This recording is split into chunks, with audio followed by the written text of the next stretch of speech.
Hey everybody, this is Craig with Out on Film, and I want to welcome you all to another of Out on Film's In Conversations with. And today I am beyond thrilled to be celebrating our kickoff film, Blue Jean, for our Queer All Year series, because at Out on Film we are queer all year. And we are here with writer-director Georgia Oakley of Blue Jean. Georgia, welcome to Out on Film. Hi, thanks so much for having me. Thanks for coming. So I'm just going to gush for a minute because this is like one of my favorite films. I love this story that you were telling, um, Blue Jean, which is really at its core a love story of two women trying to navigate a world that wants them to do anything but love each other. Um, and so, Georgia, tell us how you came to tell the story of Jean and Viv. Well, I had been thinking quite a lot about some of the themes that are in the film. So internalized homophobia and the performative element of self, the fact that we can behave one way when we're with our partners, but another way when we're at work or with our families. And the producer and I were talking about this, and around that time, I came across an article about Section 28, which is the law that forms the backdrop of the film, which was brought in 1988 by Thatcher's government, and said that it was illegal to promote homosexuality in schools and local governments. And despite the fact that that was in fact a law for 15 years until 2003, I hadn't actually known that it had existed because of the culture of silence and shame that kind of arose as a result of it. And despite the fact that I'd been at school for most of that time. So that immediately kind of piqued my interest, and I saw an opportunity to tell a story about these themes that I was already interested in, but through the very heightened lens of a character like Jean, who is wrestling with these things in her own life anyway, but then the pressure kind of continues to mount as a result of the political situation around her. And so the story is Jean, who is a teacher. She is a PE teacher in the 80s. She's trying to navigate this. She is in a relationship with Viv, who is score a butch dyke. And they're trying to navigate this world together and their lives. And tell us a little bit about how you approach the story of like the damage of the closet sometimes. I mean, and this whole idea of like always feeling like you're being watched and watching, and it's like you said, it's performative and you're just like always there. Yeah, I guess I was really interested in the way that coming out is always kind of spoken about as if it's this sort of one-time act, and that your life kind of changes after that point. And having gone through that myself, I was thinking a lot about how it is absolutely not a one-time thing, and it's actually something that we are forced to kind of keep going through. Not just each day, but also when we enter new phases of our lives. I'm now a parent, and I feel like you sort of have to come out again twice as like a parent that's queer and that kind of thing. So I was thinking a lot about that, and also looking at relationships around me. At the time I was living in London, and I would look at my friends and I would see that it was quite a common dynamic that one member of the relationship would kind of be happier to wear their queerness on their sleeve and demonstrate it and essentially fly a flag constantly and be happy with that. And then another member of the relationship might not be, or might be more uncomfortable with that. And it didn't really seem to me to sort of say anything about the way that they felt about each other, but only spoke about how they felt about themselves. And the reason that they feel that way about themselves is usually to do with all of this sort of heteronormative messaging that we all absorb from the moment that we were born. So I was kind of interested to dig into some of those ideas and to show a couple who are on either side of that spectrum, who are deeply in love, but who are forced to kind of go through a ton of shit to try to stay together as a result of this kind of weight of that burden that Jean is carrying around. Well, and one of the things I think that happens so beautifully in the film is that that you're right. It's not I'm out or I'm not coming out yet. I mean, it is an ongoing process, and it's messy. And you kind of are able to show. I mean, it can be messy. We can be messy. Yeah. Yeah. Yeah, exactly. I think I felt like a lot of films kind of build up to that moment of coming out, or they look at a relationship that hasn't two people who haven't been together yet, and this kind of follows the progression of that relationship. And I felt like as a queer woman, I had not seen enough lesbian relationships depicted on film where the couple, where one has to, as the audience, we have to imagine how they got together. We have to imagine what the history is, as opposed to following the progression of how they get together. We are given this kind of luxury that most straight films have, where there's just a couple and we have to imagine how they got together, but and fill in the blanks ourselves. And it seems like a very simple thing, but I just felt like it wasn't something that I had seen much of. We don't normally we don't come into the established kind of relationship, which is really kind of a beautiful thing to kind of enter these women's lives at this point and kind of walk with them for a little bit in how they're navigating it. And I think what's so affecting is Rosie McEwen, who is Jean, and Carrie Hayes, who is playing Viv.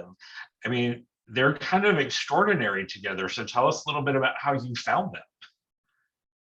Yeah, I mean, well, they were cast very separately. I mean, Rosie was cast a year before we shot the film during the pandemic, so I wasn't able to meet her before I cast her, which was quite strange and stressful. But I knew that she was perfect. She had the right energy. She had the stillness that the character needed to have, and was able to communicate very complex emotions without kind of putting too much effort in, I guess. She's just incredibly talented. And then we cast Viv much later, by which time we were fortunate enough to have Rosie and to be able to essentially do sort of chemistry reads in a later part of the casting. And we found Kerry, who at the time looked nothing like Viv. She went through quite a big physical transformation. But for me, it's just, it's an energetic thing always. So once they were in the room together, they just had, despite the fact that neither of them are particularly like their characters, they energetically kind of fitted together in the same way that I imagined Jean and Viv would. There was something about Kerry's energy that was kind of unpredictable and playful, and that sort of threw Rosie onto the back foot. And so it was something in that was just sort of innate to their relationship prior to them kind of stepping into the character's shoes, even, where I felt like I knew that they could be the couple that I'd imagined. But I had a good feeling about them, but you never really know. And then we only had a few days of rehearsal, and they were just straight off the bat, it was like they just kind of fused together. And there was a moment I took them to a gay bar in Newcastle as part of the kind of, not rehearsals, but just, as part of hanging out before we shot the film. And they were in costume because they just had their first proper costume fitting. So I wanted them to get used to what they would be wearing. And we went out, and it was a bit strange because I was not in costume and they were, and I felt very much like a third wheel. And there was this moment where a girl looked over at Rosie, and they were kind of making eyes with each other. And then Kerry just kind of buffed herself up and kind of just got physically much bigger and put her leg out. I remember she kind of blocked Rosie into the corner, and I was like, whoa. And suddenly they say that in that moment the relationship was kind of born. And I remember there was also a moment in the taxi on the way back. Oh no, Rosie was driving because she hadn't had anything to drink. And Kerry was saying, I'm going to get a kebab. And I could feel the sort of Jean and Viv energy of Rosie being like, really, a kebab? And yeah, they just had it. And from the very first day of shooting, the whole crew was kind of really enamored with them as a couple and missed them when they weren't around. So yeah, I mean, their chemistry was just, it was really palpable from the first day.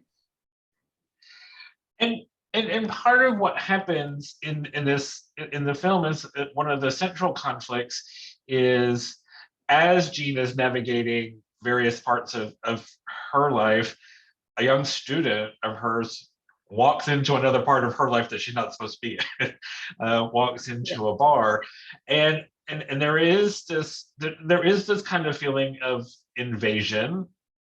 You're not, but also there's also a tragic aspect of it that she cannot really take care of Lois in the way that she would want to because of just the fear. Like you said, the backdrop. You can't be a teacher. You can't promote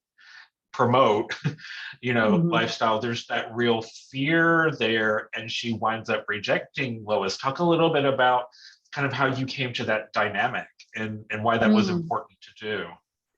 Yeah, well, I mean, the film is very much inspired by the first-hand accounts of a handful of lesbian PE teachers who we met during the research phase, and two of whom went on to be advisors on the film, who were with us when we filmed it and are still kind of with us now doing Q&As and things. And during that research phase, we had found that quite a few of the teachers we spoke to had experiences of running into, not always a student, but sometimes a student, sometimes a student's parent, anyone who was in any way connected to the school. It was common, in a small town, there'd be a couple of bars that you would go to, and it was common to then run into either a student or maybe another teacher. And what I found fascinating was that in that time where there was such a kind of, public perception of lesbian and gay people at that point was just at a real low, and these were supposed to be these were the only places where you could go to kind of relax and be yourself. And so seeing somebody else from the school should have meant that you have this immediate ally, whether it be another teacher or one of the students. And in the case of a student and a teacher, you would hope that that person would go on to be a role model for this student.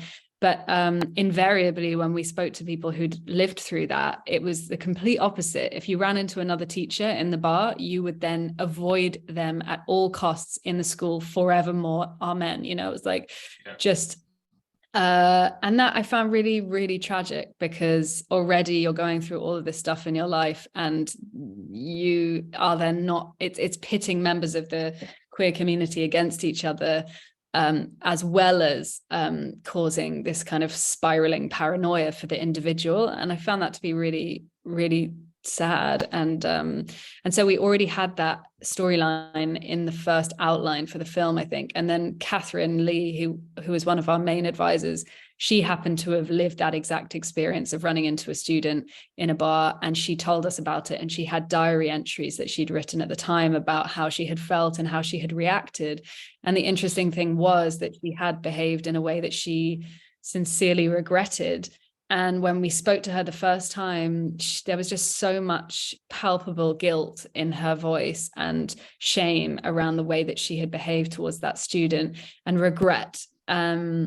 And I just thought that it was a really kind of fascinating premise for a film, to understand why somebody, clearly a very good teacher, caring individual, could be pushed to behave in a way that they regretted that much.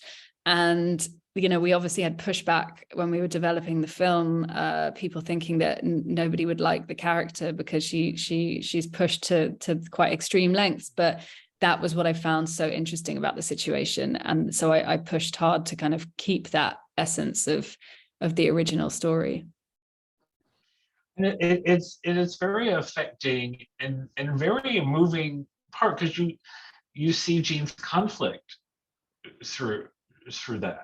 I mean, and then the whole kind of setup that you almost have no other choice because the risk is so great. One of the things that I'm just going to tell you, I very much appreciate. I obviously a kid of the 80s, went to high school, graduated in the early 80s. I am one of those kids who ran into a teacher in a bar. But one of the things that was I appreciate it very much about this film is just your portrayal of this. We don't see enough lesbian stories like this anyway, and we don't see enough lesbian stories that feature really butch dykes, particularly from the 80s, who I think were instrumental for all of us. And so just the way that you portray her is just very human, very not even closely falling into a stereotype. And I just want to say thank you for doing that, because she's a beautiful character.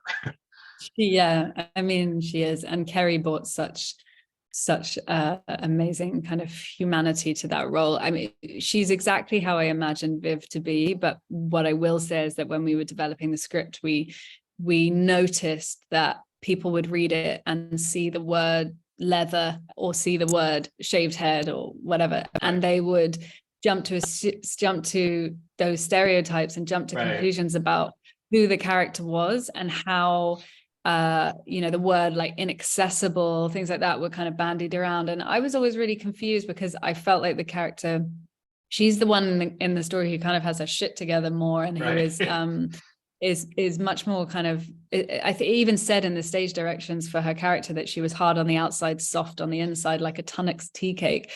That was always there, but I think people just like assumed certain things about that character, and that I think communicating that to Kerry gave her even more kind of impetus to play the character as she was going to anyway, but just to knowing that there was this kind of stigma attached to a character that looked like that. I think it became even more kind of emotional for Kerry to portray the character, because we've seen now that when we've screened it, that there is a need for more characters like Viv, and that people have appreciated that the character doesn't fall into those stereotypes. Not that she was ever meant to, but I think, one of the things that also struck me is just your use of spaces, and creating and really kind of having the film embrace.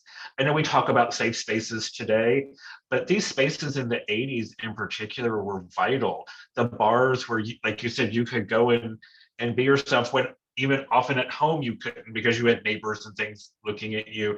And you even kind of bring in the lesbian co-ops from the 80s. Talk to us about the importance of those spaces and what they represented or provided.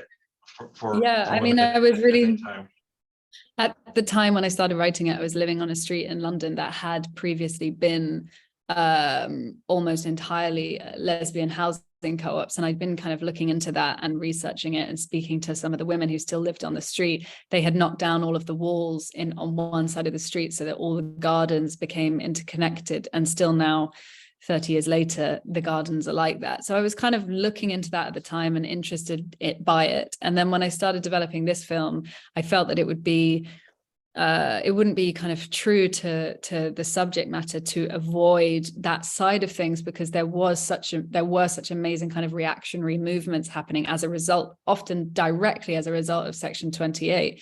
So there was always a balancing act during the writing of the film as how much of that I was going to show. And in fact, there was a lot more of it in the script originally, and it kind of became more and more a portrait about one person. But I never wanted to lose the essence of that happening around her, because it really wouldn't have felt like, after all the research we did and all the people we spoke to, as I said, some lesbian PE teachers, but also many activists and people who were integral in starting Stonewall and LGBT History Month and things like that. So we had done all this research and we'd met all these people who had amazing stories, and I just felt like I wanted to show some of that, or kind of imply some of that, alongside the very suffocating nature of Jean's personal narrative. So just you've worked on this film for a long time and developed the script for a while. What's it like telling this story set in the late 80s, but that unfortunately could also mirrors kind of a lot of what's going on now. So what's it like for you kind of having done this journey through time where we are now, where it's like, we've made progress, but maybe not as much progress as we might have seen. Teachers, particularly queer teachers, are under attack again. All of the anti-trans legislation, which mirrors all the anti-gay and lesbian legislation from that time. And what's that like for you as a storyteller, kind of having inhabited both of these worlds so immediately? I mean, it's obviously, but when we were pitching the film in 2018, we kept saying, this is not a historical story. This is very much an active story. This is something that is still unraveling now. And I think in 2018, we had to kind of dig a little bit harder to draw those parallels, but they were very much there. And we were speaking to teachers who were still choosing not to be out. I say choosing, but who were still not out in school because they were fearing the backlash of their students in 2018. And there were protests up and down the UK about this new piece of curriculum for primary school kids that was going to teach them about different types of families for the first time. And loads of kids were taken out of school because their parents didn't want them to learn that essentially queer people exist. So we were very much aware that this was still something that was unraveling, and that there were these huge parallels, and that had quite a lot to do with the decision to try to create a feeling of timelessness within the film, and to try and focus on perhaps the more kind of microaggressions that Jean experiences.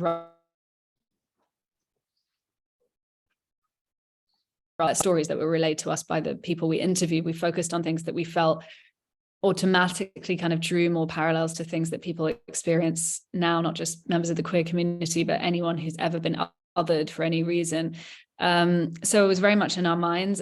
The fact that it's become more glaringly obvious in the last 2 years is incredibly depressing. And I feel like now there is no chance of anyone watching the film without, it's impossible to watch it without seeing the likenesses and the similarities between the language, et cetera, and yeah, it's I suppose it's a good time for the film to have come out, because people are talking about the fact that our rights are precarious and that we mustn't get complacent. And that's kind of what I was saying when we pitched the film 5 years ago. So if people watching the film, if it ignites something for someone who's watching the film to kind of get up and do something about what's happening, then that would be a good thing, I guess. So, a lot of what we do here at Out on Film is really promote queer stories by queer storytellers. We think it's vital. As a storyteller, I'm always curious from your perspective, why you think it's important that queer people tell queer stories.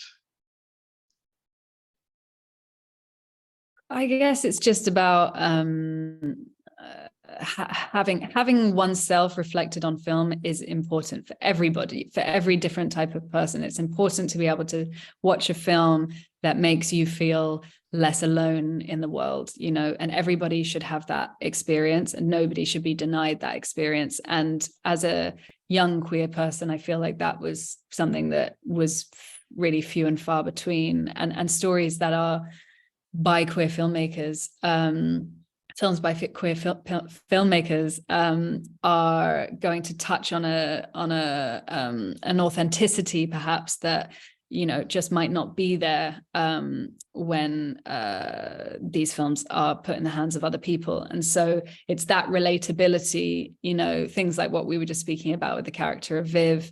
It's not really something I spent much time thinking about before making the film, but since making the film, I've seen how much her character has meant to people who've watched the film. So, and I didn't think about it that much, because that is something that is, her character is very much like a part of my reality. So I didn't think about it too much, but now, in retrospect, it's obvious that there haven't been enough characters like her on screen, and that people need characters like her, and if I'm able to, you know, do more of that, then I do think it's really important. And I know that in the UK anyway, there's only been 3 films about lesbians made by lesbians ever. This is the 3rd. So, you know, it's a pretty small pool. And so, yeah, I'm all for allowing a wider spectrum of people to tell their stories, and therefore, you know, opening up the world a little bit more, and broadening the point of view.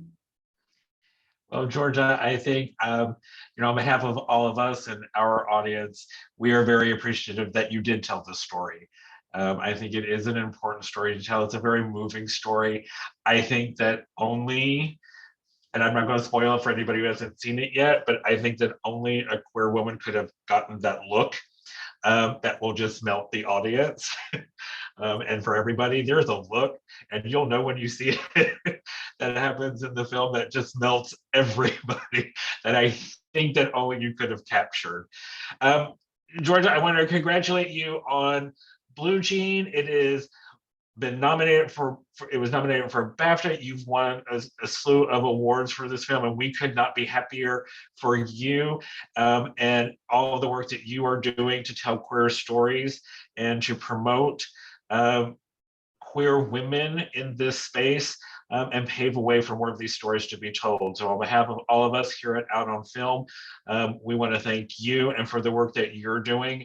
And we want to invite all of our audience out here watching to join us for Blue Jean as part of our Queer All Year series. So thank you all for joining. And Georgia, thank you so much for being with us today. Thank you so much.